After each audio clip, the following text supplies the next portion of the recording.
Amen. Praise the Lord. தினமும் இயேசுவோடு இந்த மார்னிங் டிவோஷனல்ல எங்களோடு இணைந்திருக்கிற யாவருக்கும் இயேசுவின் நாமத்தினால அன்பின் வாழ்த்துக்கள். நம்ம எத்தனை சந்தோஷமா இருக்கிறோம். ஒரு நாள் நம்ம எழுந்து நம்ம தேவனை ஆராதிக்கிறோம். உண்மையாகவே கர்த்தர் நம்ம வாழ்க்கையில் மிகப்பெரிய காரியங்களை செய்கிறார். நினைப்பதற்கும் வேண்டிக்கும் அதிகமாக அவர் அற்புதங்களை செய்கிறார். ஹல்லேலூயா. அந்த தேவன் அப்படி நம்ம ஆராதிக்கலாம். அப்படி இருக்கிற இடத்துல கண்களை மூடி, நீர் ஒருவரும் சேரக்கூடாத ஒளியில் வாசமாக இருக்கிறவர் ஆண்டவரே. அப்பா, எங்கள் நினைவுகளை காட்டிலும் நீங்கள் பெரியவர் ஆண்டவரே. அப்பா, சும்மை குறித்து கர்த்தாவே சப்பா சோதரம். அப்பா, நாங்கள் நினைத்த நினைவுகளை பார்க்கலாம் எங்கள் தேவனாக கர்த்தர் அப்பா சோதனை பெரியவராக இருக்கிறீங்க சப்பா சோதரன். எங்களை குறித்து நாங்கள் கொண்ட தரிசனங்கள், நாங்கள் கொண்ட திட்டங்கள், அப்பா நாங்கள் வைத்த தீர்மானங்களை காட்டிலும் எங்கள் தகப்பன் எங்கள் நேசிக்கிறவர். அப்பா, எங்களை கொண்டு நீ செய்கிற காரியங்கள் பயங்கரமாக இருக்கு ஆண்டவரே. எங்களை கொண்டு கர்த்தர் செய்கிற காரியங்கள் அதிசயமாக இருக்கிறது. அதற்காக நன்றி அப்பா. அப்பா, உமக்கு நன்றி செலுத்துகிறோம். ஹல்லேலூயா. அப்பா, உமக்கு நன்றி தகப்பனே. ஹல்லேலூயா. ஒருவரும் சேரா ஒளியினில் வாசம் செய்திடும் எங்கள் தேவனே, மனிதருள் யாரும் கண்டிடா மகிமை உடையவர் எங்கள் தேவனே. ஒருவரும் சேரா ஒளியினில் வாசம் செய்திடும் எங்கள் தேவனே, மனிதருள் யாரும் கண்டிடா மகிமை உடையவர் எங்கள் தேவனே. நீரே உன்னத, நீரே பரிசுத்த, நீரே மகத்துவ, உம்மை சேர்ந்து சொல்லுங்க. நீரே உன்னத, நீரே உன்னத, நீரே பரிசுத்த, நீரே மகத்துவ, உம்மை ஆராதிப்பே. ஒருவரும் சேரா ஒளியினில் வாசம் செய்திடும் எங்கள் தேவனே, மனிதருள் யாரும் கண்டிடா மகிமை உடையவர் எங்கள் நீரே உன்னதரே, நீரே உன்னதர், நீரே பரிசுத்தர், நீரே மகத்துவர், உம்மை அப்படி சேர்ந்து சொல்லுங்க. நீரே உன்னதர், நீரே உன்னதர், நீரே பரிசுத்தர், நீரே மகத்துவர், உம்மை ஆராதிப்பே. எல்வலாம் நீரே, உமக்கு ஆரம்பம் இல்லையே. எல்வலாம் நீரே, உமக்கு முடிவொன்றும் இல்லையே. எல்வலாம் நீரே, உமக்கு ஆரம்பம் இல்லையே.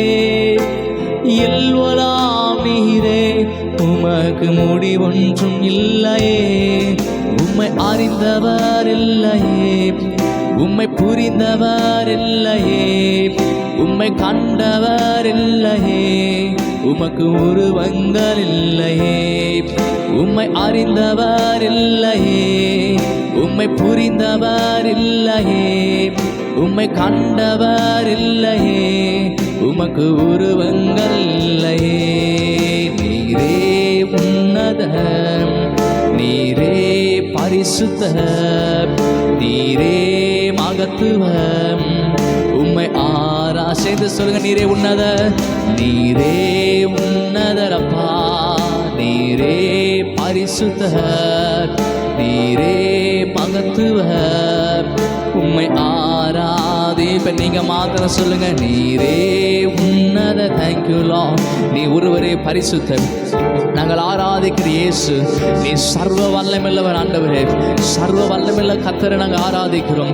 நீ ஒருவரே உன்னதர், நீ ஒருவரே மகத்துவர் அப்பா, நீ ஒருவரே பரிசுத்தர் ஆண்டவர். எல்லா நாமத்துக்கும் எல்லா மகிமைக்கும் மேலான தேவனே நாங்கள் துதிக்கிறோம். உடைய நாமத்தை நாங்கள் மகிமைப்படுத்துகிறோம் அப்பா. ஒரு தேவ மகிமை, ஒரு தேவ பிரசன்னம் எங்கள் நிரப்புகிறதுக்காக உமக்கு நன்றி அப்பா. அப்பா எங்கள் இருதயத்துக்குள்ள ஒரு மகிமையான ஒரு சமாதானம் இந்த காலை நேரத்தில் இறங்குகிறதுக்காக நன்றி செலுத்துகிறோம். ஹல்லேலூயா. நீரே உன்னத, நீரே பரிசுத்த, நீரே மகத்துவ, உம்மை ஆராதிப்பேன். S Jesus. நீ மகத்துவமான கடவுள் ஆண்டவரே, ஒருவரும் சேரக்கூடாத ஒளிகளெடுத்து வாசமாயிருக்கிறவர். எங்கள் துதிகள் நடுவில் எங்கள் நடுவில் இறங்கி வந்ததுக்காக உமக்கு நன்றி. எங்கள் எல்லாரையும் வெறுமையாக்குற ஆண்டவரே, உடைய நாம மகிமைப்படுவதாகும். இயேசுவின் நாமத்தை ஜெபிக்கிறோம் நல்ல பிதாவே, ஆமேன். ஆமேன். ஹல்லேலூயா. ஆமேன். கர்த்தர் நல்லவர். ஆமேன். Thank you Lord.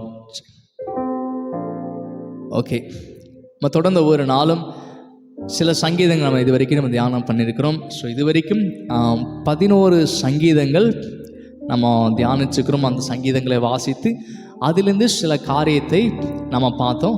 இன்றைக்கு நம்ம வாசிக்க வேண்டியதான சங்கீத பகுதி சங்கீதம் 12.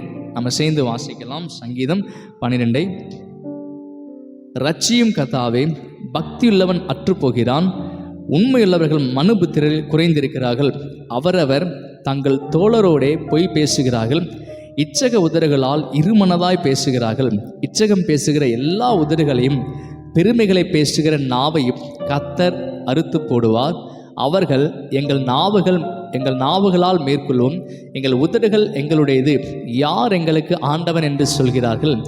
ஏழைகள் பாழாக்கப்பட்டது நிமித்தமும் எளியவர்கள் விடும் பெருமூச்சு நிமித்தமும் நான் இப்பொழுது எழுந்து அவன் மேல் சீறுகிறவர்களுக்கு அவனை காத்து சுகமாயிருக்க பண்ணுவேன் என்று கர்த்தர் சொல்கிறார். கர்த்தருடைய சொற்கள் மண் குகையில் 7 தரம் உருக்கி புடமிடப்பட்ட வெள்ளிக்கொப்பான சுத்த சொற்களாயிருக்கிறது. கர்த்தாவே, நீர் அவர்களை காப்பாற்றி அவர்களை என்றென்றைக்கும் இந்த சந்ததிக்கு விலக்கி காத்துக்கொள்வீர். மனுபுத்திரரில் சண்டாளர் உயர்ந்திருக்கும் போது துன்மார்க்கர் எங்கும் சுற்றி திரிவார்கள். ஹல்லேலூயா. ஆமென். ஸோ இந்த சங்கீதம் யாருது அப்படின்னு சொல்லி பார்த்தீங்கன்னா, ஸோ இது வரைக்கும் நம்ம பார்த்தோம். இது வரைக்கும் பார்த்த சங்கீதத்தில் தாவீது அதிகமான சங்கீதம் எழுதியிருந்தார். அதே போல் இந்த 12வது சங்கீதமும் தாவீது எழுதியிருக்கார். ஆமென். ஹல்லேலூயா. ஓகே, இந்த சங்கீதத்தில் 8 வசனங்கள் இருக்குது. ஸோ இந்த சங்கீதம் தாவீது எழுதினதான சங்கீதம். ஸோ இந்த சங்கீதத்தில் கர்த்தருடைய மனுபுத்திரருடைய வார்த்தைகள் நம்ம நல்லா பார்க்க முடியும். ஸோ அவர்களுடைய அவருடைய வார்த்தைகள் எப்படிப்பட்டதாக இருக்கிறதுன்னு சொல்லி பார்க்க முடியும். அது மாத்திரம் கிடையாது, இந்த சங்கீதத்தில் 6ஆம் வசனம் பாருங்க, கர்த்தருடைய சொற்களை பற்றிதான ஒரு வார்த்தை எழுதப்பட்டிருக்காமே. அவருடைய வார்த்தை எவ்வளவு விலையேற பெற்றதாமே. ஸோ இந்த மனுஷருடைய வார்த்தைகள் அவ்வளோ இதாக இருந்தாலுமே அதற்கு அதிகமாக கர்த்தருடைய சொற்கள், அதாவது தேவனுடைய வார்த்தைகள் விலையேற பெற்றதாக இருக்க, பெற்ற தங்கத்துக்கு ஒப்பாக இருக்கு. ஹல்லேலூயா. ஸோ விலையேற பெற்றதுக்கு அதிகமாக தேவன் இருக்கிறாமே. அவருடைய வார்த்தைகள் விலையேற பெற்ற எத்தனை பேர் ஆமேன்னு சொல்லுங்க. ஸோ வேதாக முழுவதும் இருக்கிறதான இந்த வார்த்தைகள் வெளியேற பெற்று, இந்த வார்த்தைகளை தியானிக்கும் போது அவன் ஆசீர்வதிக்கப்படுகிறான், செழிப்புள்ள ஒரு வாழ்க்கைக்கு நேராக போகிறான். யார் இந்த வார்த்தையை அப்படியே எடுத்துக்கொண்டு இந்த வார்த்தை விசுவாசத்தை அறிக்கை செய்து இந்த வார்த்தைகள் எனக்குரியது, இந்த வார்த்தை என்னோடு பேசுகிற சொல்லி எந்த மனுஷன் இந்த வார்த்தையை நம்பி அது விசுவாசத்தோடு வாழ்ந்து அதை விசுவாச அறிக்கை செய்து அதன்படி வாழ்கிறானோ அந்த மனுஷன் ஆசீர்வதிக்கப்பட்டவனாக, செழிப்புள்ள மனிதனாக, எல்லா காரியத்திலும் ஜெயம் பெறுகிற மனிதனாய் மாறுகிறான். ஹல்லேலூயா. இந்த வசனம் சொல்லுது பாருங்க, கர்த்தருடைய சொற்கள் மண் குகையில் 7 தரம் உருக்கி புடமிடப்பட்ட வெள்ளிக்கொப்பாய். ஸோ தாவீது வெள்ளிக்கொப்பாய் எழுதிக்கிறார். ஹல்லேலூயா. ஸோ வேதாகமத்தில் அவருடைய வார்த்தைகளை தங்கத்துக்கு ஒப்பாக, ஸோ விலையேறப்பட்ட காரியங்களுக்கு ஒப்பிட்டு வேதாகமத்தில் அநேக வார்த்தைகளுக்கு நம்ம வாசிக்கிற இந்த சங்கீதத்தில் அவன் வெள்ளிக்கொப்பாய் எழுதிக்கிறான்.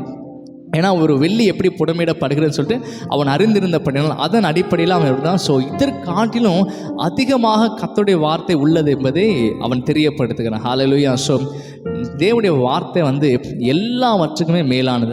அந்த வார்த்தை நம்மோடு கிரியை செய்கிறதா இருக்குது. அந்த வார்த்தை நம்ம வாழ்க்கையை மாற்றும். இந்த வார்த்தையை நம்ம விசுவாசிக்கும் போது ஸோ வேதாகமத்தில் ஆண்டவர் தருகிற எல்லா வார்த்தையும் என்னுடையது சொல்லி நம்ம விசுவாசிக்கணும். ஸோ அவருடைய வார்த்தை வெளியேற பெற்றதாய் காணப்படுகிறது. தேவன் உங்கள் வாழ்க்கை குறித்து சொன்ன எல்லா வார்த்தைகளுமே அவர் நிறைவேற்ற அவர் உண்மையுள்ளவராக இருக்கிறார். ஆமென். ஸோ உங்களை குறித்து சொன்ன வாக்குத்தத்தம் ஒன்றுமே அவர் தவறி போக விடவே மாட்டார். ஆமென். குறித்த காலத்துக்கு தரிசனம் வைக்கப்பட்டுள்ளது. எத்தனை பேர் ஆமென்னு சொல்கிறீங்க? ஆமென். உங்களை குறித்து நல் வார்த்தைகளாக ஆண்டவர் இந்த வருஷத்தில் செய்வேன்னு சொன்ன எல்லா காரியத்தையுமே இந்த வருஷத்தில் அவர் நிறைவேற்ற அவர் உண்மையுள்ள கடவுளாக இருக்கிறார். ஆமென். உங்களை குறித்து சொன்ன காரியத்தை அந்த வார்த்தை கீழே போய் அந்த காரியம் நிறைவேறாமல் அந்த வார்த்தை கீழே விலகவே விலகாது. எத்தனை பேர் அந்த நம்பிக்கையில் உறுதியாக இருக்கிறீங்க? ஆமென். ஸோ விசுவாசிங்க, தேவனுடைய வார்த்தை எப்படி வெளியேற பெற்றதோ, அந்த வார்த்தை எவ்வளோ மகிமையானதோ, ஸோ அந்த வார்த்தை உங்கள் வாழ்க்கையில் கிரியை செய்கிறதா இருக்குது, உங்கள் வாழ்க்கை அதை மாற்றுகிறதா இருக்கிறது. ஆமென். ஸோ இந்த வெளியேற பெற்ற வார்த்தையை நம்ம அதிகமாக நேசிக்கணும். எத்தனை பேர் ஆமென்? ஸோ எத்தனை பேருக்கு வேதாகமம், அதாவது பைபிள் படிக்கிற பழக்கம் டெய்லி இருக்குது? ஆமென். ஸோ ஒவ்வொரு நாளுமே நம்ம எழுந்ததுமே நம்ம ஜெபம் என்பது நம்ம தேவனிடத்தில் பேசுகிறதான ஒரு காரியம். அதே வேதத்தை வாசிக்கும்போது தேவன் நம்மோடு பேசுவார். ஸோ நம்ம அதிகமாக தேவனோடு பேசணும்.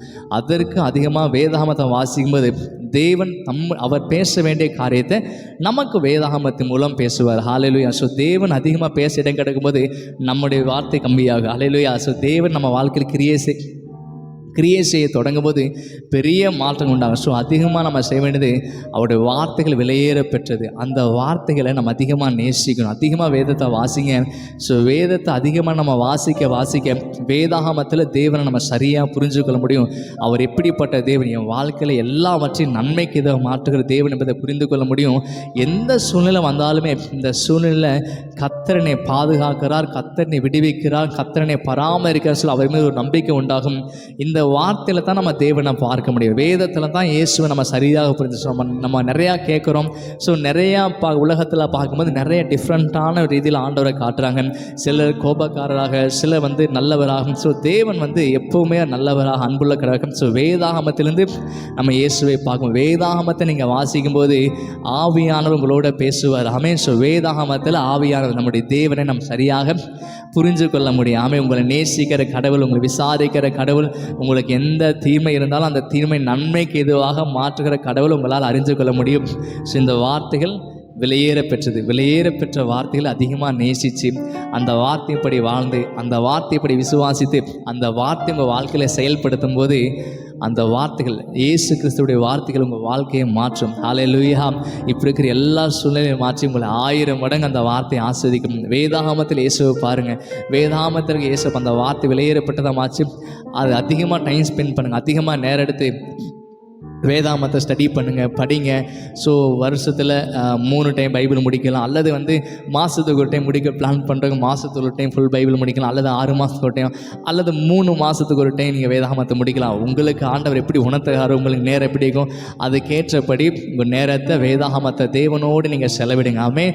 கர்த்தர் நம்ம வாழ்க்கையில் மிகப்பெரிய காரியங்களை செய்வாராக. ஆமென். ஹல்லேலூயா. ஓகே, நம்ம ஜெபம் பண்ணலாமா? தகப்பனே, நன்றியோடு துதிக்கிறோமே, ஸ்தோத்திரிக்கிறோம். ஆண்டவரே, அப்பா, உங்கள் பிள்ளைகளாக எங்களை ஆசீர்வதிங்க. அப்பா எங்களை எல்லாம் ஆசீர்வதி. அப்பா, தேவன் எங்களோட பேசுகிற கதை அந்த காரியங்கள் அதிகமாக நான் கற்றுக்கொள்ளணும். ஆண்டவரே, அப்பா, ஜெபத்தில் நாங்கள் அதிகமாக பேச, அதற்கு அதிகமாக உம்முடைய வார்த்தைகளை கேட்க, உம்முடைய வார்த்தைகளை கவனிக்க தகப்பன் எங்கள் உள்ளங்களை கர்த்தர் ஆயத்தமாக்குங்க. ஆண்டவரே, அந்த வார்த்தைகளை எங்கள் வாழ்க்கையை மாற்றட்டும். அந்த வார்த்தை எங்களை வாழ வைக்கட்டும். இசப்பா, அந்த வார்த்தைகளை கொண்டு எங்களை உருவாக்குறதுக்காக நன்றி. ஆண்டவரே, உம்முடைய வார்த்தைகளை எங்களை புடமெடுக்கிறதுக்காக நன்றி. உம்முடைய வார்த்தைகளை எங்களை நிற்கச் செய்கிறதுக்காக நன்றி. ஆண்டவரே, உங்கள் வார்த்தையை இன்னும் தியானிக்க, இன்னும் அதோடு அதிக நேரத்தை ஸ்பெண்ட் பண்ண கர்த்தர் கிருபை செய்யுங்க. இந்த நாளை இயேசுவின் நாமத்தில் ஆசீர்வதிக்கிறோம். இது எங்களுக்கு ஆசீர்வதிக்கப்பட்ட நாளாக மாறட்டும். இந்த நாள் முழுவதும் அதிகமாக நாங்கள் வேதத்தை படிக்க உதவி செய்யுங்க. அப்போ நம்முடைய கிருபை எங்கள் எல்லாரையும் மூடிக்கொள்ளட்டும். நம்முடைய இரக்கங்களை சூழ்ந்து கொள்ளட்டும். ஆண்டவரே, தேவ தயவுகளுக்கு உண்டாயிருக்கிறதுக்காக ஸ்தோத்திரம். எங்கள் எல்லாரையும் ஒப்பு கொடுக்குறோம். நீர் எங்களை ஆசீர்வதித்து எங்கள் எல்லாரையும் எல்லாத்தையும் விலை கொள்ளுங்க. இயேசுவின் நாமத்தை ஜெபிக்கிறோம் நல்ல பிதாவே, ஆமென். நம்ம சேர்ந்து சொல்லாமா? என் ஆத்மாவே கர்த்தரை ஸ்தோத்திரி, என் முழு உள்ளமே பரிசுத்த நாமத்தை ஸ்தோத்திரி. என் ஆத்மாவே கர்த்தரை ஸ்தோத்திரி, கர்த்தர் சகலபம் மறவாதே. ஆமென். கர்த்தர் தாங்கள் ஆசீர்வதிப்பாராக. தொடர்ந்து ஒவ்வொரு நாளும் எங்களோடு இணைந்திருங்கள். ஸோ நம்ம ஒவ்வொரு நாளும் தேவனை ஆராதனை செய்து நல்ல வசனங்களை கேட்டு நம்ம தேவனை மகிமைப்படுத்தலாம். அது மாத்திரம் கிடையாது, உங்களுக்கு ஒரு ஜெப விண்ணப்பத்தை கூட வைக்க விரும்புகிறேன். நீங்கள் இந்த தினமும் இயேசுவோடு இந்த மார்னிங் டிவோஷனுக்காக உங்கள் ஜெபங்களில் ஜெபித்துக் கொள்ளுங்கள். ஸோ இந்த ஊழியம் நல்லா நடக்கணும். ஸோ அதுக்காக எனக்காகவும் எனக்கு நல்ல சுகபலத்துக்காக இன்னும் ஊழியை அதிக உற்சாகமாக செய்யணும். ஆண்டவரது கிருபை தரும்படியாக தொடர்ந்து இந்த ஊழியர்களுக்காக ஜெபித்துக் கொள்ளுங்கள். கர்த்தர் தாம் உங்களை ஆசீர்வதிப்பாராக. God bless you.